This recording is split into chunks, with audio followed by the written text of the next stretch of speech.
একটা মাস আমি রহমত দেই, মাগফিরাত দেই, নাজাত দেই। এক একটা নেকিকে আমি 70 গুণ না, শুধু হাজার লক্ষ কোটি গুণ নেকি বাড়ায়া দেই। এত কিছু দিয়ে আমি চেয়েছি যেন আমার বান্দা জান্নাতি হয়, মুত্তাকি হয়। তুমি বান্দা কদর করো।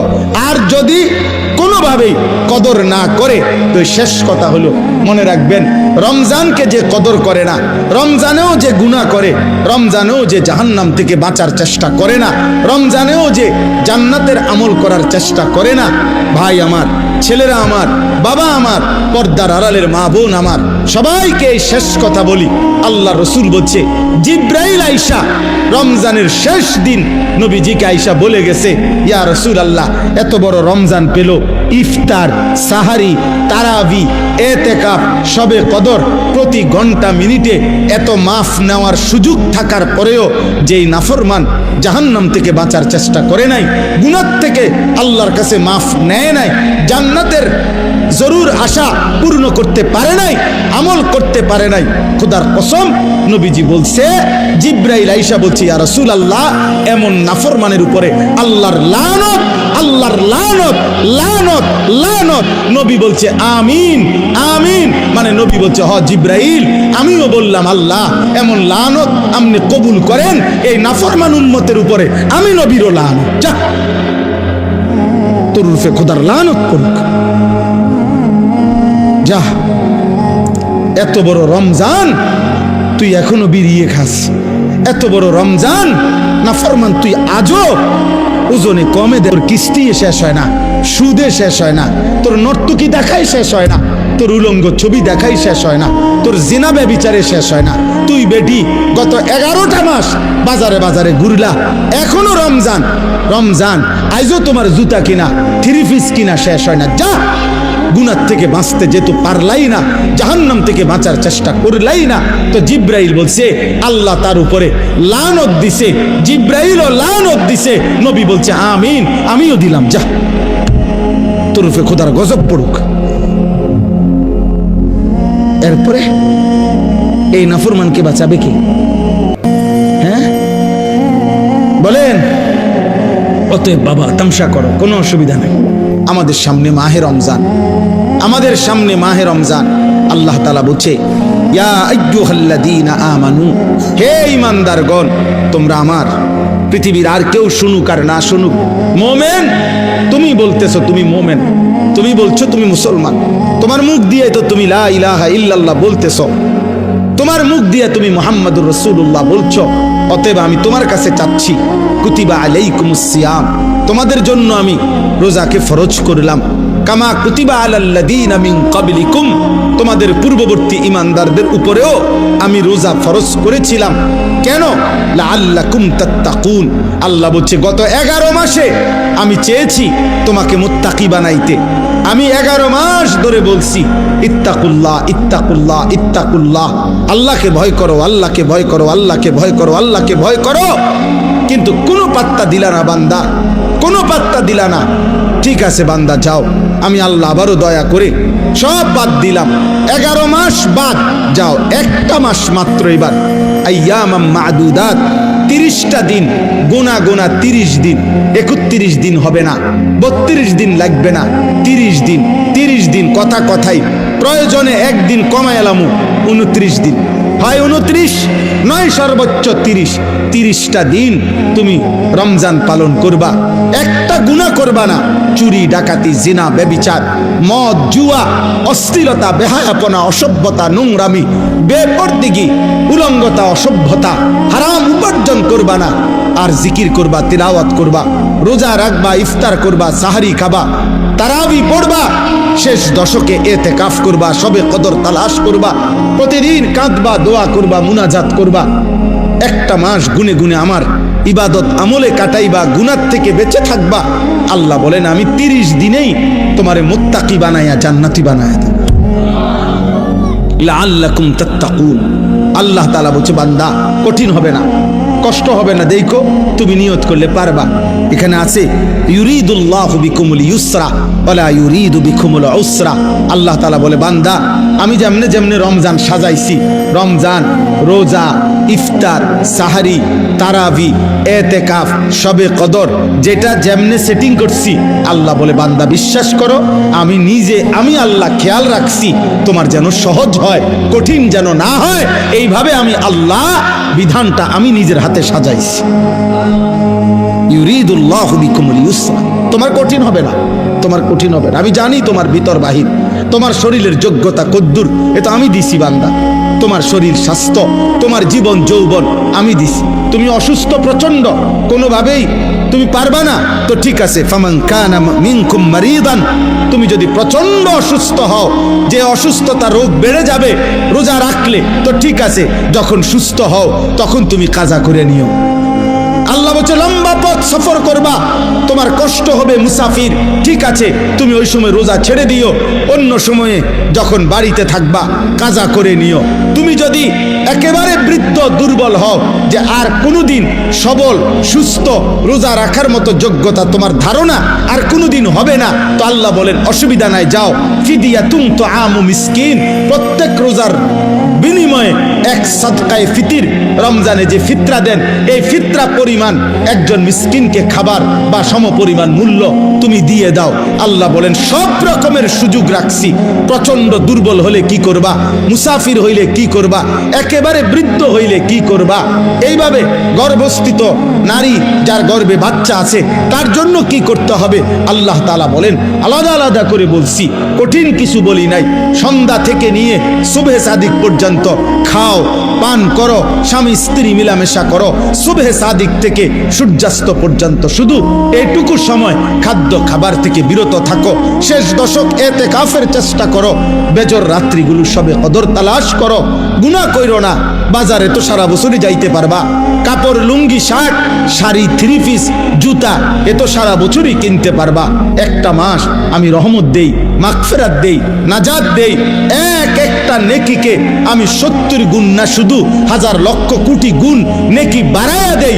এত কিছু দিয়ে আমি চেয়েছি যেন আমার বান্দা জান্নাতি হয়, মুত্তাকি হয়। তুমি বান্দা কদর করো, আর যদি কোনোভাবেই কদর না করে তো শেষ কথা হলো, মনে রাখবেন রমজানকে যে কদর করে না, রমজানেও যে গুনাহ করে, রমজানেও যে জাহান্নাম থেকে বাঁচার চেষ্টা করে না, রমজানেও যে জান্নাতের আমল করার চেষ্টা করে না, ভাই আমার, ছেলেরা আমার, বাবা আমার, পর্দার আড়ালের মা বোন আমার, সবাইকে শেষ কথা বলি, আল্লাহ রসুল বলছে জিব্রাইল আইসা রমজানের শেষ দিন নবীজিকে আইসা বলে গেছে, ইয়া রাসূলুল্লাহ এত বড় রমজান পেল, ইফতার, সাহারি, তারাবি, এতেকাফ, শবে কদর, প্রতি ঘন্টা মিনিটে এত মাফ নেওয়ার সুযোগ থাকার পরেও যেই নাফরমান জাহান্নাম থেকে বাঁচার চেষ্টা করে নাই, গুনাহ থেকে আল্লাহর কাছে মাফ নেয় নাই, জান্নাতের জরুর আশা পূর্ণ করতে পারে নাই, আমল করতে পারে নাই, খোদার কসম নবীজি বলছে, জিব্রাইল আইসা বলছে, ইয়া রাসূলুল্লাহ এমন নাফরমানের উপরে আল্লাহর লানত, আল্লাহর লানত, লানত, লানত। নবী বলছে আমিন, আমিন, মানে নবী বলছে হ জিব্রাইল আমিও বললাম আল্লাহ এমন লানত আপনি কবুল করেন এই নাফরমান উম্মতের উপরে, আমি নবীরও লানত, যা তোর রূপে খোদার লানত পড়ুক, যা। এত বড় রমজান তুই এখনো বিড়িয়ে খাস, এত বড় রমজান নাফরমান তুই আজও ওজনে কমে, তোর কিস্তি শেষ হয় না, সুদে শেষ হয় না, তোর নর্তকী দেখাই শেষ হয় না, তোর উলঙ্গ ছবি দেখাই শেষ হয় না, তোর জিনা ব্যভিচারে শেষ হয় না। তুই বেটি গত 11টা মাস বাজারে বাজারে ঘুরলা, এখনো রমজান, রমজান আইজও তোমার জুতা কিনা, থ্রি পিস কিনা শেষ হয় না, যা।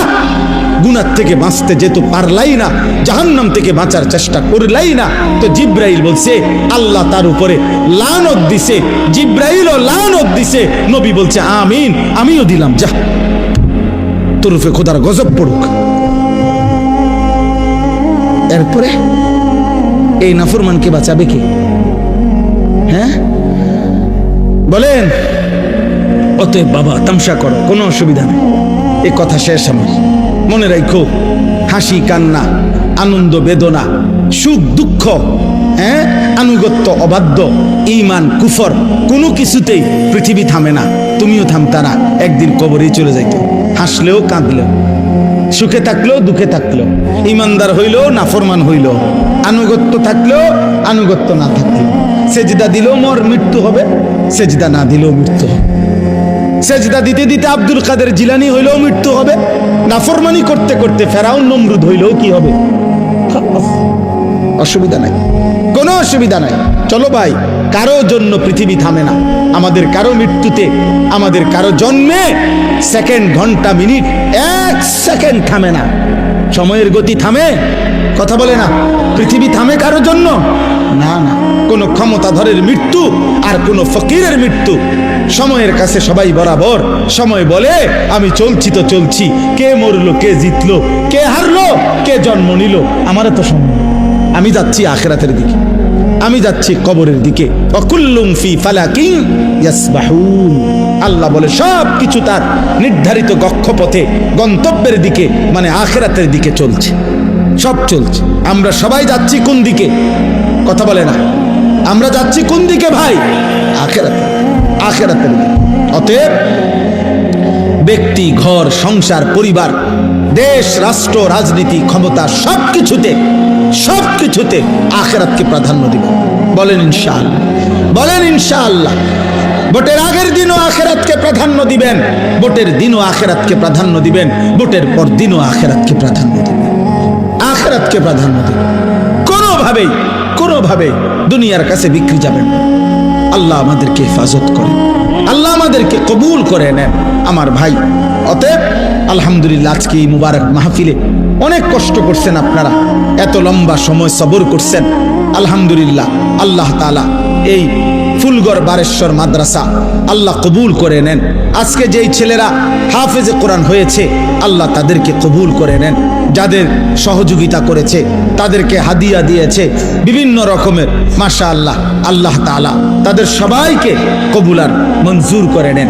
আমার একটা ছোট্ট পরামর্শ আছে, সেই পরামর্শটা হইল, না মানলেও সমস্যা নাই, বাকি আমি আমার পরামর্শ হইল, ওই যেই প্রবাসী কল্যাণ সংস্থার নাম বলছেন কি জানি, বারেশ্বর প্রবাসী কল্যাণ, বারেশ্বর প্রবাসী কল্যাণ সংস্থার কাছে, আপনাদের কাছে আমার পরামর্শ হলো, আমার আন্তরিক প্রশংসা হলো, প্রতি বছর যে হাফেজে কোরআন হবে তাকে একটা সাইকেল পুরস্কার দেওয়া হবে। সাইকেল পুরস্কারের সাথে কোরআনের হাফেজের কি সম্পর্ক আমি এটা বুঝলাম না, আমার এটা মাথার ধরল না। সাইকেলের সাথে কোরআন হেফজের সাথে সম্পর্ক কি হইল?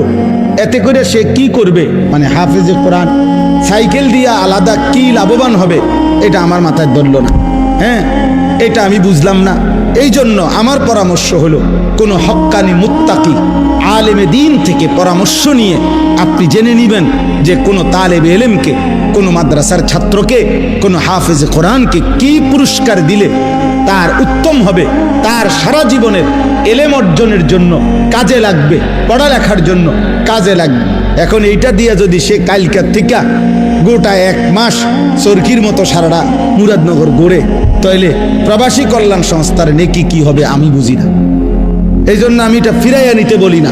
আমি এবার তো দিছেন আলহামদুলিল্লাহ, কিন্তু উনি বলছেন প্রতি বছরেই একটা সাইকেল দিব না। পৃথিবী যদি সবাই আপনার যেই সম্ভাবনা দেখা দিছে বাংলাদেশে, যেই প্রতিশ্রুতি এইবার নির্বাচনকে সামনে রেখে, আমি তো ধারণা করতেছি 13 তারিখ যেই জিতক 12 তারিখ প্রত্যেকের হেলিকপ্টার দিবে।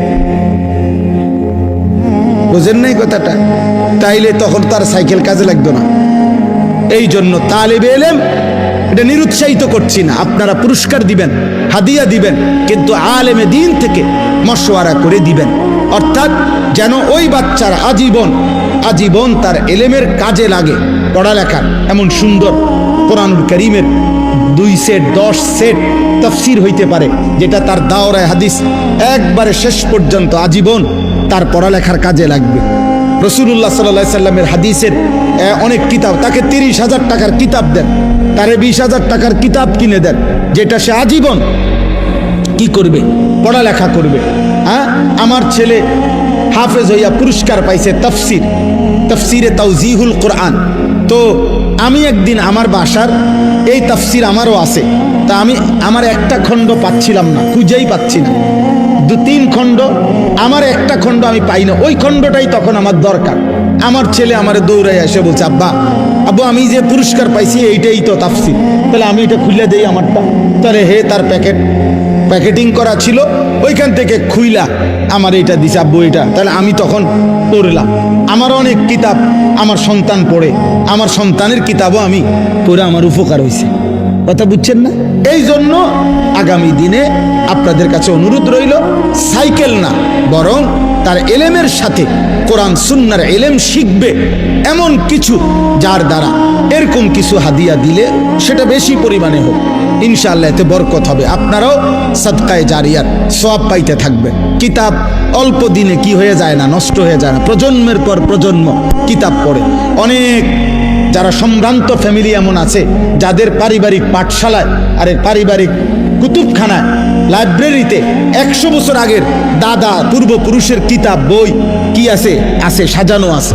তাইলে বোঝা গেল যে এটা ফায়দা আসবে, এটা দীর্ঘমেয়াদী হবে। আল্লাহ তাআলা আপনাদেরকে তৌফিক দেন। এই মাদ্রাসার সাথে যার যত সম্পৃক্ততা আছে আল্লাহ কবুল করেন। আল্লাহ আজকের এই মেহমান উপস্থিতি সবাইকে কবুল করেন। বিশেষ করে আমার প্রিয় বন্ধু মাওলানা সিরাজুল ইসলাম ভাইকেও আল্লাহ তাআলা ভরপুর কবুল করেন। ছোটবেলার আমরা ছাত্র জীবনের দোস্ত ছিল, আজ অনেক দিন পরে দেখা হয়েছে। আল্লাহ তাআলা তাকে সুস্থতার সাথে আফিয়তের সাথে মানুষের কল্যাণে খেদমত করার তৌফিক দান করেন, আমিন। পবিত্র কোরআনুল কারীমের 2 নম্বর পারা 2 নম্বর সূরা, সূরাটির নাম সূরায়ে বাকারা। এই সূরার 183 নম্বর আয়াত আমি তেলাওয়াত করেছি। এই ছেলে, তোমার কি সমস্যা বাবা? আরে এদিকে ফিরো, তুমি ওইদিকে ফিরে বসো।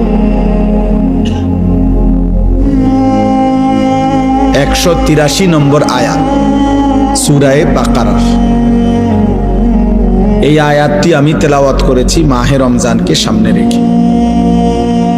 পবিত্র কোরআনুল কারীমের সূরায়ে বাকারার এখানে 5টা আয়াত, 183 থেকে 187, 183, 84, 85, 86, 87, এই মোট 5টি আয়াতে রমজান, রোজা এবং রমজানের সাথে প্রাসঙ্গিক শরীয়তের বিধিবিধান, আল্লাহর বিধিবিধান আল্লাহ তাআলা বিস্তারিত এখানে উল্লেখ করেছেন। আমাদের প্রিয় নবী সাল্লাল্লাহু আলাইহি ওয়াসাল্লামের একটা মোবারক কথা বলো না আব্বা, কথা বলো না। ছেলেরা তোমরা একজন আরেকজনকে বুঝায় বলো, ভাই কথা বলতে দিও না।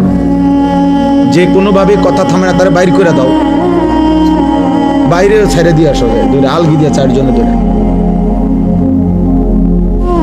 আমি ব্যক্তিগতভাবে কোনো প্রার্থী না, আমার কোনো ভোটে কোনো আমি প্রার্থী না, অতএব আমি আগের থেকেই ব্যাপক জনসমর্থন কখনোই প্রত্যাশা করি না। কারণ আমার তো আর ভোটে দাঁড়াইছি না, কাজে আমি এত অনেক জনসমর্থন আমার দরকার এমন কিছু না। আমি একটা দিল থেকে সবসময় ভাবি আল্লাহর কথা একজনকে বললেও নেকি হয়, তার আমার নেকি দরকার, তো সেটা অল্প মানুষকে বললেও সমস্যা কি? কিন্তু গাফিল মানুষ, ফালতু মানুষ, অমনোযোগী মানুষকে 1000 বছর বললেও লাভ নাই। যেই কলস উল্টানো, যেই জগ উল্টানো, উল্টানো কলসিতে 1 সাগর পানি ঢাললেও এটা কোনোদিন পুড়বে না, কারণ এটা তো কলসটা কি উল্টা। নবী সাল্লাল্লাহু আলাইহি ওয়াসাল্লাম এটা হাদিসে বলছেন, কিছু মানুষের অন্তর উল্টানো কলসির মতো, কালকুজে মিরবাদান, উল্টানো কলসির মতো। নবীজি সাল্লাল্লাহু আলাইহি সাল্লাম বলছেন, মানে কলস উল্টানো, দিলটাও উল্টানো। এবং নবীজি বলছেন শুধু উল্টানো কলস না, বরং কলসির উল্টা পিঠে আলকাতরা দিয়া মাইখা দিছে, যাতে করে 1 ফোঁটা পানিও না জমে, পিছলা হয়। তো নবীজি সাল্লাল্লাহু আলাইহি সাল্লাম বলেছেন, কিছু নাফরমানের অন্তর আল্লাহর অবাধ্যতা করতে করতে তার দিল উল্টে যায়। ফলে একটা সময় হয় এমন, লা ইয়ারিফু মারুফান ওয়ালা ইউনকিরু মুনকার, তখন আর কখনোই পরবর্তীতে আল্লাহর গজব যখন হয়, তখন আর কখনোই তার ওই উল্টা অন্তরে কোনো নেক কাজকে নেক কাজ মনে হয় না, কোনো গুনার কাজকে গুনাই মনে হয়। এটা মানুষের জীবনের সবচেয়ে বড় দুর্ভাগ্য। কারণ এটুকু অনুভূতি যদি কারো চলে যায়, তো তার জীবনে আর কিছু থাকে না। কম বেশি ভুল পাপ দোষ ত্রুটি আমাদের সবার আছে, হুজুরেরও পাবলিকেরও, ফির সাহেবেরও মুরিদ সাহেবেরও। কিন্তু বিষয়টা হলো অনুভূতি থাকা, নিজের বিবেক বোধ কাজ করে, আত্ম অনুভূতি আছে যে না, কাজটা আমি ঠিক করিনি, এটা উচিত হলো না, এটা আমার জন্য আল্লাহ তাআলার নিষেধ, এটা আমার জন্য আদেশ। এই যে এই বিবেক বোধ, পার্থক্য শক্তি, এটা যদি কমপক্ষে থাকে তো নিয়ামত, ধীরে ধীরে লোকটা বদলায়। কিন্তু 30 বছর 40 বছর ধরে প্রতিদিন এক তালে মিথ্যা কথা বলতেছে, এটা কোন ধরনের পাপ? দেন এক নিয়মে এক ঢঙ্গে মিথ্যাই বলতেছে। আজকে 40 বছর ধরে সুদ খায়, এটা কেমন সুদ করে? আজকে 60 বছর ধরে প্রতিদিন গালি দেয় এক তালে, এটা বেটার কথা বললেই নিয়ম গালি দেয়। এক হাতে সিগারেট খাইতেছে, মুখে অকথ্য গালিগালাজ করতেছে, সামনে রঙিন টেলিভিশনে নাচ গান চলতেছে। মানে এটা যে গুনাহ, বছরের পর বছর তার বিবেকের মধ্যে এতটুকু অনুভূতিও নেই। এটা অনেক বড় লানত, অভিশাপ, এটা অনেক বড় দুর্ভাগ্য, বদনসিব, যে দিনের পর দিন, মাসের পর মাস গুনার পর গুনাহ, কিন্তু তার কখনো এটা অনুভূতিও হয় না, তার অনুভূতিও হয় না, তার শরীরে কোনো সৌদে নাই। ওই যে সর্দি মারাত্মক হইলে ঘ্রাণ শক্তি কমে যায়, তখন তার আর নাকে সুদ থাকে না। এই গুনাহ আর নাফরমানি যখন বেড়ে যায়, ধীরে ধীরে মানুষের উপরে যে মুসিবতটা আসে সেটা হলো আল্লাহর পক্ষ থেকে যেই আযাব আসে, সেই আযাব হলো আল্লাহ তাকে আত্মভোলা করে দেয়। ফাআনসাহুম আনফুসাহুম। এজন্য তাফসীরের মধ্যে আছে, কোন মানুষের উপরে দুনিয়াতে আল্লাহর সবচেয়ে বড় শাস্তি কি? দুনিয়াতে সবচেয়ে বড় শাস্তি, তাকে আল্লাহ আত্মভোলা করে দেয়, আপন ভোলা। অর্থাৎ সে আর কোনোভাবেই বোঝে না সে কে, তার উচিত কি, করণীয় কি। খাইতেছে, ঘুমাইতেছে, পেশাব করতেছে, পায়খানা করতেছে, ঘুমাইছে তো ঘুমাইতেছে, মুতে ধরছে তো একখান দিয়ে মুতে দিছে। এটা কি রাস্তা? এখানে মানুষ চলাফেরা করে কিনা, কেউ দেখলে কি মনে করে? কোনো কিছু। হালালও খায়, হারামও খায়, গালিও দেয়, সালামও দেয়, মদও খায়, মধুও খায়, মাকেও দেখে, বোনকেও দেখে, আবার মোবাইলে টেলিভিশনে নর্তকীও দেখে, আপন স্ত্রীও দেখে, উলঙ্গ ছবিও দেখে। মানে পার্থক্য নেই তার ভিতরে, আর এই অনুভূতিটুকু কাজ করে না। সবকিছুই তার কাছে বরাবর। কষ্ট করে কামাই করে পয়সাও নেয়, সুদের টাকাও নেয়, কিস্তিও নেয়, সব মিলাইয়া 30,000, মিলে জিল্লে 12 লাখ টাকা পয়সা কেমনে মিলাইছেন? এই এমনি এমনি।